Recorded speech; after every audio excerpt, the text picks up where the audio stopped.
मित्रांनो, गेल्या काही दिवसात असं पाहायला मिळालं की काही आमदार, खासदार, मंत्री, संत्री हे वरिष्ठ अधिकाऱ्यांना मोठ्या प्रमाणात त्रास देताना दिसत आहे.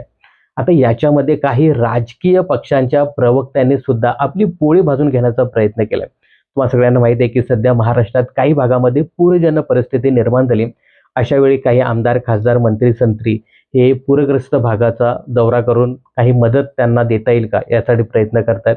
आता याच्यामध्ये एका राजकीय पक्षाच्या प्रवक्त्याने सुद्धा आपली पोळी भाजून घेतली. ती प्रवक्ती म्हणजे शिंदे गटाची ज्योती वाघमारे.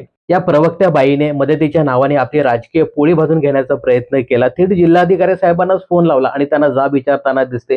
जिल्हाधिकारी साहेब सांगताना दिसतात की इकडे 3-3.5 हजार लोकांना जेवण पाहिजे, त्यासाठी आम्ही गहू तांदूळ देतो. यावेळी ही बाई सांगताना दिसते की आम्ही सुद्धा मदत आणली. तेव्हा साहेब म्हणतायत की किती जणांसाठी तुम्ही मदत आणली?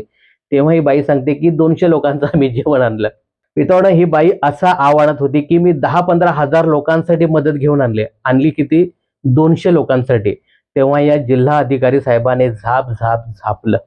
म्हणजे प्रवक्ते सुद्धा आता या जिल्हाधिकाऱ्यांना बोलायला लागले. मित्रांनो, ही बाई मदत करते. फोन स्पीकरवरती ठेवलाय. फोन कोणाला लावलाय? जिल्हाधिकारी साहेबांना. आणि फोनचा आवाज मोठा करून व्हिडिओ बनवते आणि मी मदत करते. मदत किती करते? 200 लोकांची. आणि ही बाई कोण आहे? शिंदे गटाची प्रवक्ते. आता काय सांगायचं? मंत्री, संत्री, आमदार, खासदार हे तर मोठ्या अधिकाऱ्यांना झापतात, परंतु आता हे प्रवक्ते सुद्धा अधिकाऱ्यांना झापायला लागलेत. पण ज्या पद्धतीने जिल्हाधिकारी साहेबांनी हिला जे काही झापलंय ना, ते पाहणं खूपच इंटरेस्टिंग होतं.